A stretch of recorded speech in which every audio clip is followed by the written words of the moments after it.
சொல்லுங்க. மொத்தாரு சொல்லுவாங்க. அவ்வளோதான். சுடுகாடு காட்டும்போது கொஞ்சம் கற்றுக்கிட்டோம். ஆனால் அந்த கல் தேடுறது உண்மையை ரொம்ப கஷ்டம்தான். கிளைங்கள இருக்குது.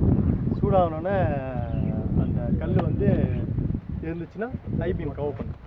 பிள்ளைங்க யாராச்சும் போனிச்சு கிட்ட வந்துச்சுன்னா அந்த ஐபி மோத்தார் போடுறீங்களா? எக்ஸ்போஸ் நார்மல் சிமெண்ட் போட்டுட்டு அது இந்த கிரேட் இருக்குல்ல, என்ன கிரேட்? அந்த சிமெண்ட் போட மிக்சர் தான் கொண்டாங்க. மிக்சர் கொண்டாங்க. இல்லைங்க கீழே வந்து கிரேட்